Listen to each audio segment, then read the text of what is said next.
अस्सलाम वालेकुम।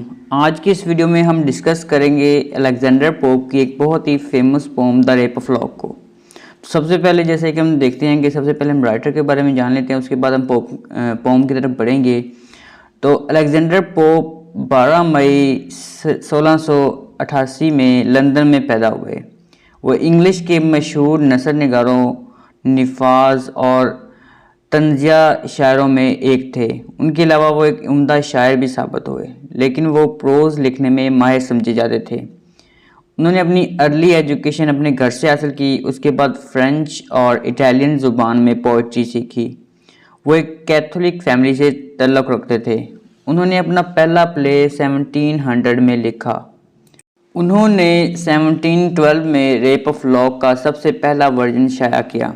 उसके बाद मज़ीद चेंजेस की गई और 1714 में 5 कैंटोज़ पर मुश्तमिल नज़्म को शाया किया गया और फाइनली 1717 में उसका फाइनल वर्जन शाया हुआ, जो कि हम लोग आज भी पढ़ते हैं।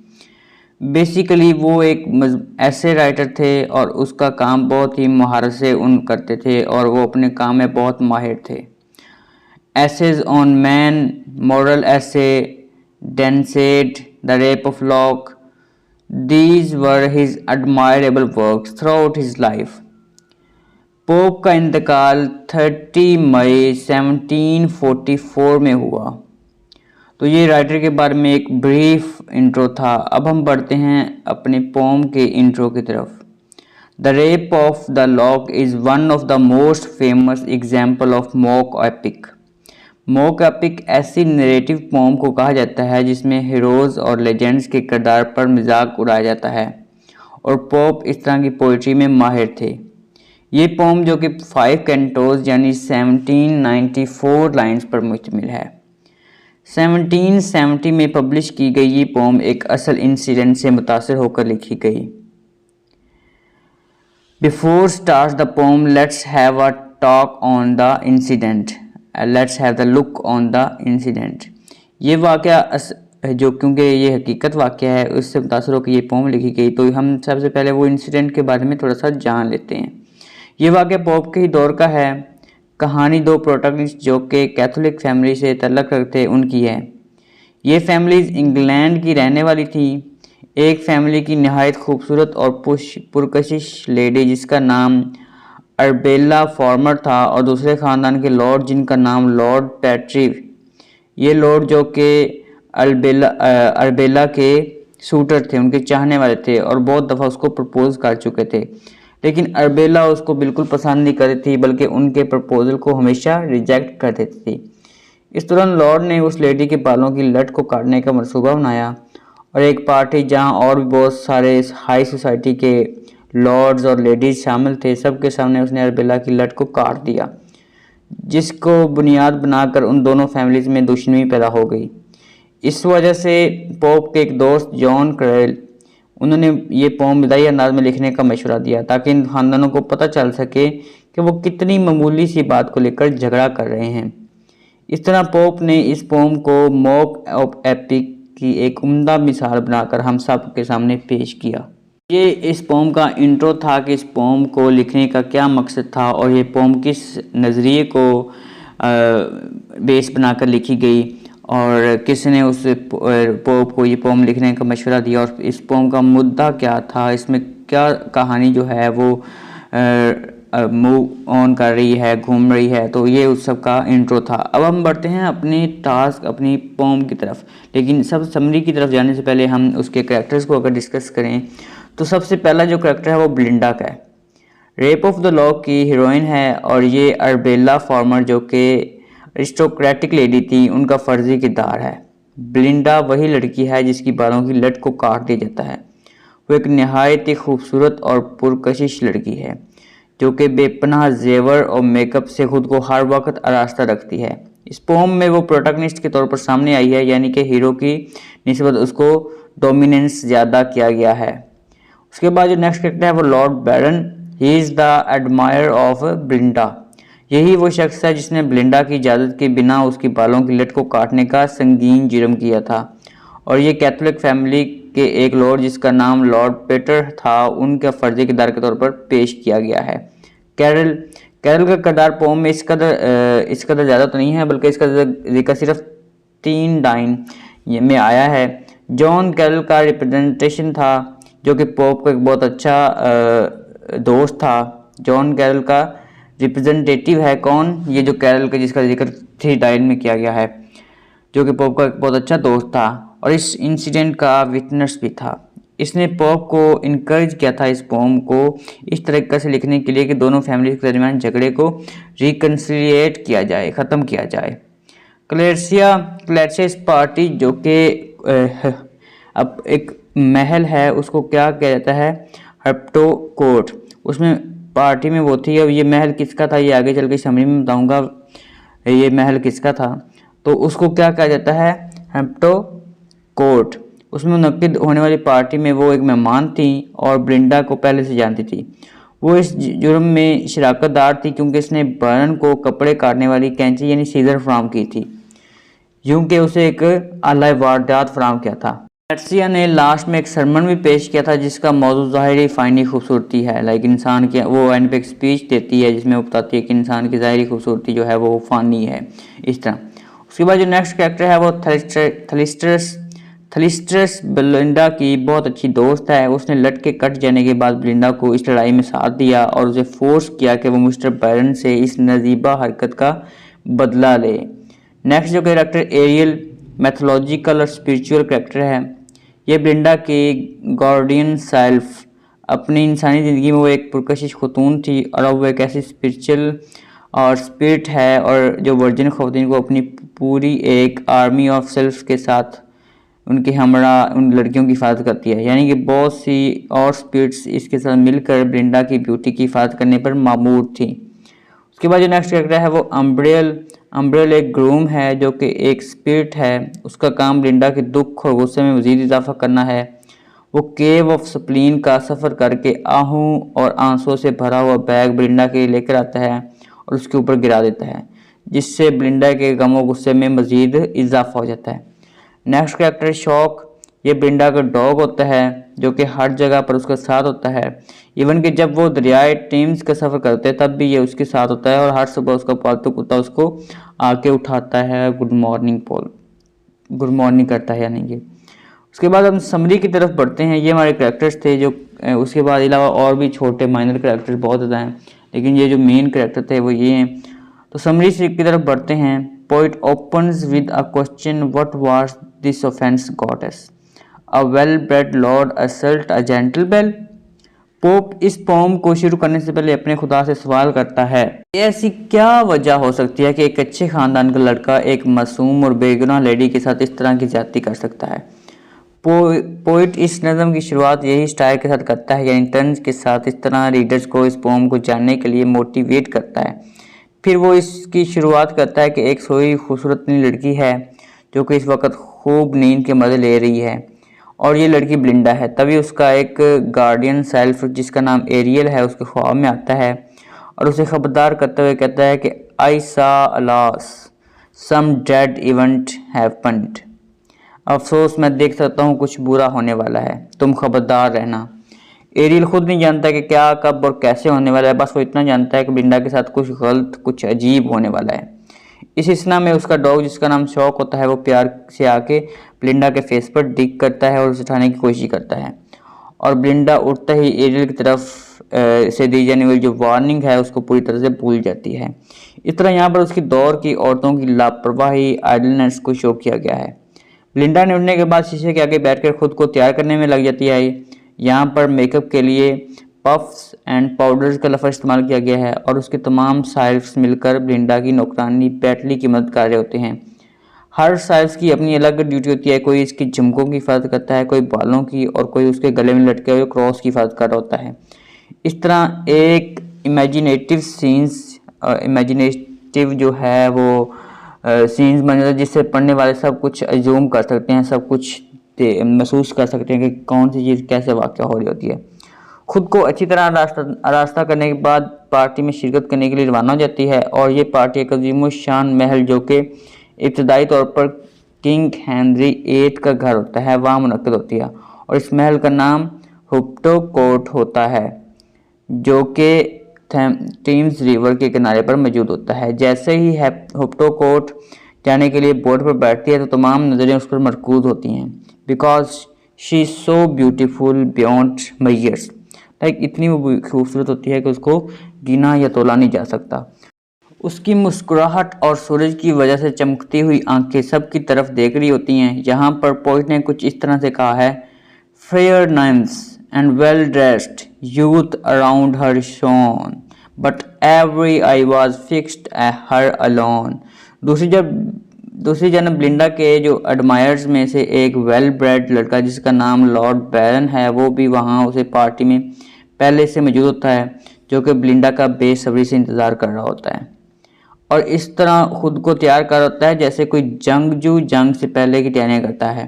वो एक फायर जलाकर झुककर अपने गॉड से कामयाबी की भीख मांगता है कि वो बस किसी तरह ब्लिंडा की लट काटने में कामयाब हो जाए।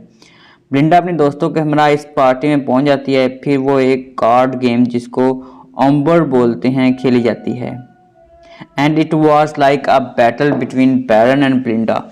ऐसे लगता था कि जैसे बैरन इस गेम में जो जीत जाएगी, मगर काया पड़ती है और ब्लिंडा जो है वो इस जीत जाती है। सब वुमेन्स जो हैं वो ब्लिंडा की जीत में खुश हैं, सब को काफ़ी दी जाती है। इस दौरान वहाँ क्लेसिया जो कि पहले से पार्टी में मौजूद होती है, वो बैरन को सीजर फराम करती है, यानी उसको उसका हथियार देती है। जब बैरन बिल्कुल ब्लिंडा की पुष्ट पर खड़ा होता है, जैसे ही वो अपनी काफ़ी के लिए पीने के लिए झुकती है, तो हज़ारों साइल्स मिलकर उसके बालों को बचाने के लिए हवा चलाते हैं, कभी कुछ करती हैं। इवन के 3 मरतबा बैरन अपनी कोशिश में नाकाम हो जाता है। एट लास्ट वो बालों की लट को काटने में कामयाब हो जाता है और ब्लिंडा गमो गुस्से से भर जाती है और अपनी दोस्त थलेस्टिस को गले लगाकर रोती है और अपने साथ होने वाली जाति का शोक मनाती है। तभी एक गूम जिसका नाम अम्ब्रेल है, जो कि एक स्पिरिट है जिसका काम दूसरों के गम और गुस्से में ज्यादती करना है, वो आसमान में जाकर केव ऑफ स्प्लीन से वहाँ की क्वीन से ब्लिंडा के लिए टीयर्स बैग ऑफ साइज लेकर आता है और आकर ब्लिंडा और उसकी दोस्त के ऊपर डाल देता है, शॉवर करता है और दोनों मजीद रोने लग जाती हैं। मिस्टर प्लूम जो कि थलिस्टियस का शूटर है, वो इनसे बात करता है और उनके सामने बैरन को बुरा भला कहता है। फिर क्लेसिया वहाँ पर आती है। ये वही लेडी है जिसने बैरन को सीजर दी थी ताकि वो ब्लिंडा को लट को काट सके। वो देखती है कि लड़ाई मजीद बढ़ गई है, अब सिर्फ बातों से और या गुस्से से नहीं बल्कि हाथापाई हो रही है। लड़कियों ने अपने छोटे पंखों को और लड़कों ने डंडों को, जो कि उन्होंने खूबसूरती के लिए पकड़े हैं, हथियार बना लिया होता है। तभी क्लैरिसिया ने एक सरमन देखकर फाइट को ख़त्म करने की कोशिश की, लेकिन बेसूद। वो सरमन है वो एक स्पीच थी जिसमें वो बताती है फ़ानी दुनिया और फ़ानी खूबसूरती के बारे में, लेकिन उनकी स्पीच का उस पर उन लोगों पे कोई असर नहीं होता।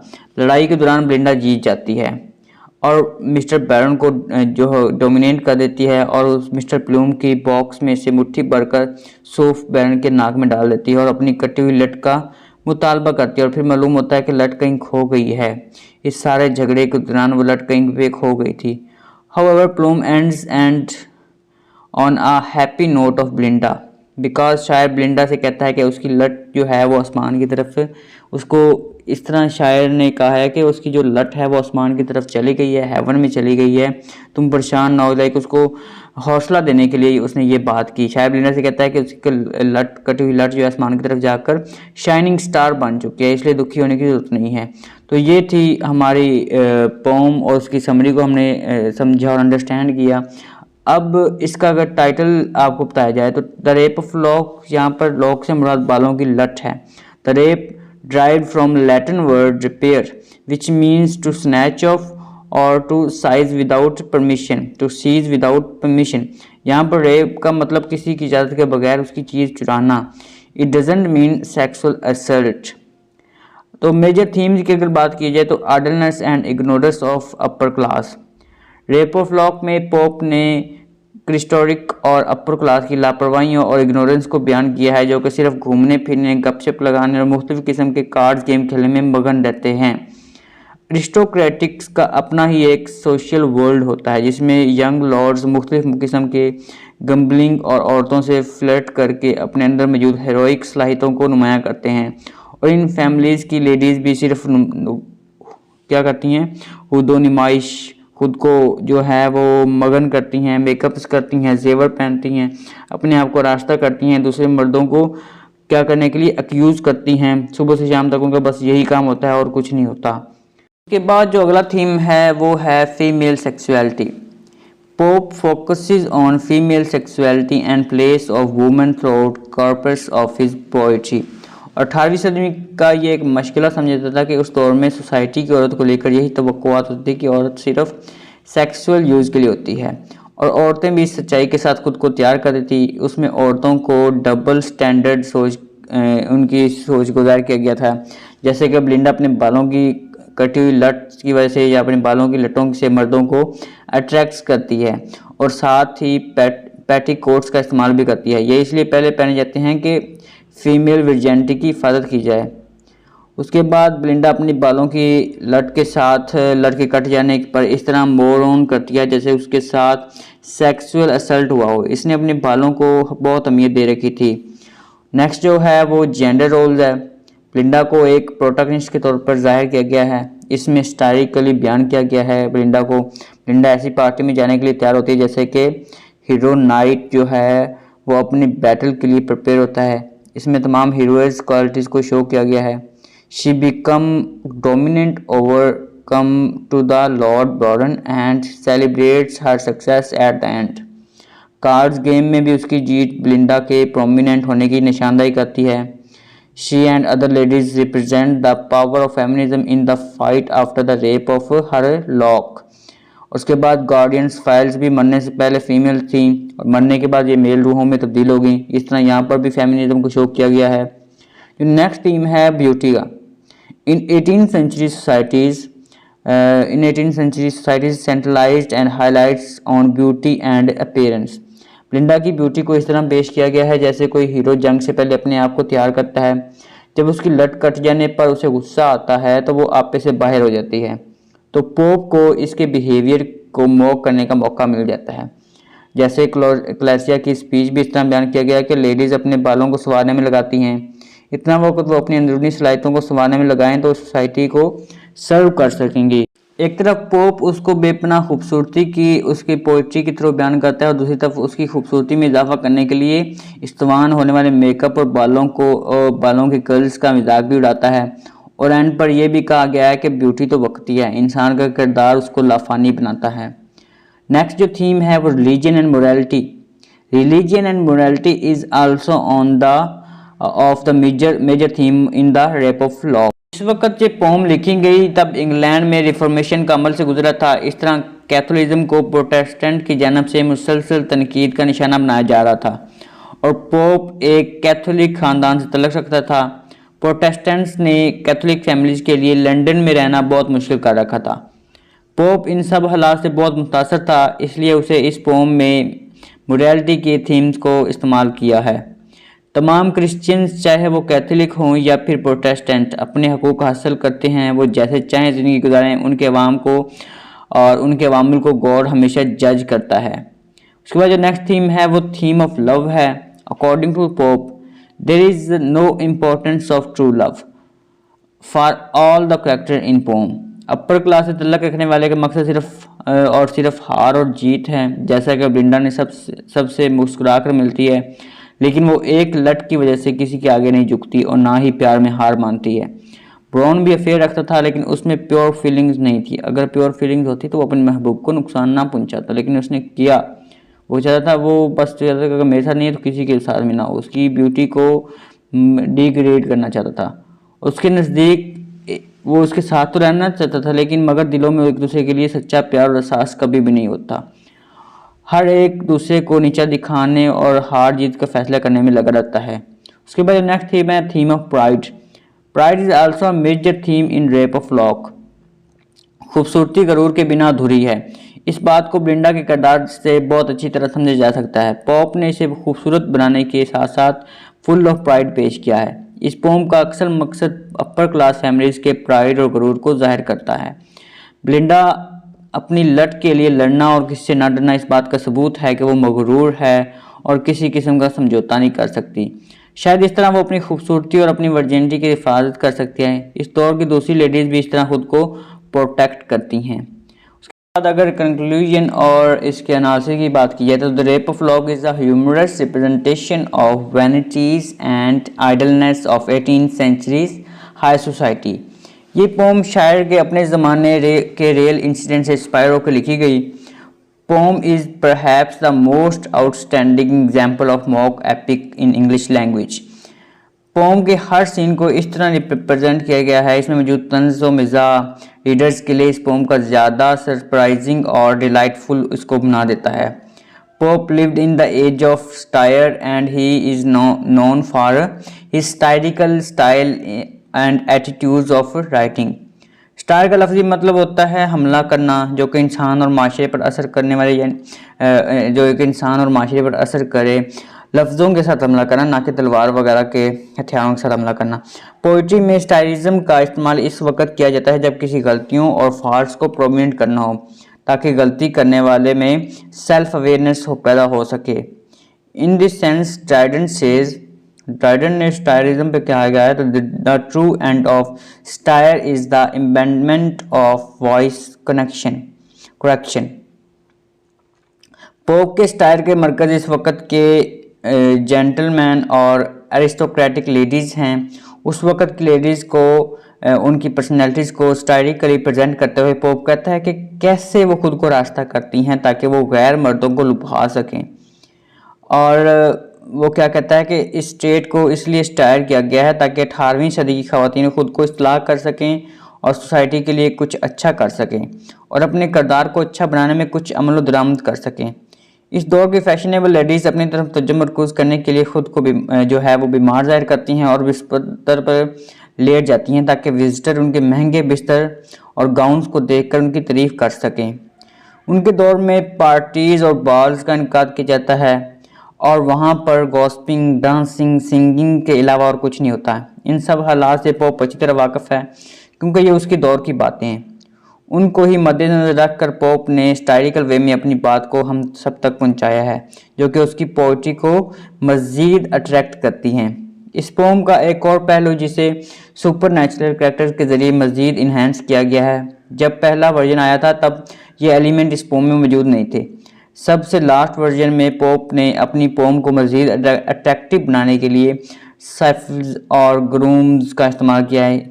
इसका इस्तेमाल पोप ने पोम में ह्यूमर और उसके एलिमेंट्स को नुमायां करने के लिए यूज़ किया है। इसके ज़रिए पोप ने अंग्रेज़ी सुपर नेचुरलिज़म्स और सुपर सिचुएशंस और बिलीफ को ज़ाहिर किया कि इंसान मरने के बाद किसी और शक्ल में रूहें बनकर ज़मीन पर वापस आ जाता है।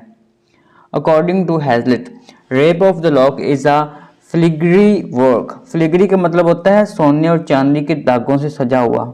We can say that Rape of Lock में क्या कहा गया है, wit is silver then fancy is gold. बयान की गई कहानी एक लवर डिस्प्यूट है जो कि एक लॉर्ड और लॉर्डी के दरमियान है, जिसको पोप ने बहुत सी एलिमेंट से सजाकर पेश किया है। लास्ट वर्जन में क्लेसिदा सरमन्स को भी ऐड किया गया है। इसने इस झगड़े को रोकने में मदद की। ये स्पीच कही जिसमें इसने कहा कि हमारे इस दौर की औरतें अपनी ब्यूटी को इन्हेंस करने के लिए डिफरेंट किस्म की वेंटिटीज़ और तहजीब व आराइश करती हैं और मेकअप वगैरह का इस्तेमाल करती हैं, ज्वेलरी पहनती हैं और उसने कहा है कि अपना बेपनाह वक्त ज़ाया करती हैं, जबकि ये ब्यूटी तो वक्ती है और फ़ानी है। इंसान का किरदार ही उसकी पहचान है, उसको फ़ानी बनाता है। इसलिए अपनी अंदरूनी ख़ुशियात पर ज़्यादा ध्यान देना चाहिए। अपनी अंदरूनी जो आपकी अंदरूनी इनर सेल्फ ब्यूटी है उस पर ज़्यादा फोकस करना चाहिए और अपने किरदार को संवारना चाहिए। हालांकि इस सरमन्स का वहाँ मौजूद लोगों पर कोई ख़ास असर नहीं हुआ था, लेकिन इसके थ्रू हमें पोप ये सबक देने की कोशिश कर रहा है कि वर्ल्डली फेवरेटीज़ हैं, जो वर्ल्ड की जो लोग दुनिया देखती है, जो दुनिया को दिखाने के लिए हम चीज़ करते हैं, वो फ़ानी है, वो जल्दी ख़त्म हो जाएगी। इंसान का किरदार इंसान की असल पहचान है जो हमेशा लोगों में ज़िंदा रहता है और लोग इस चीज़ को हमेशा याद रखते हैं। तो ये थी आज की हमारी पोम, जिसमें हमने डिफरेंट कैरेक्टर्स को देखा और समरी और एनालिसिस और थीम्स को देखा और हमने राइटर्स के बारे में देखा और इस पोम का लिखने का मकसद भी राइटर के थ्रू हमने जाना। तो ये थी आज की हमारी पोम। उम्मीद करता हूँ आपको वीडियो पसंद आई होगी। अगर पसंद आई है तो सब्सक्राइब करना मत भूलिएगा। शुक्रिया। अल्लाह हाफिज़।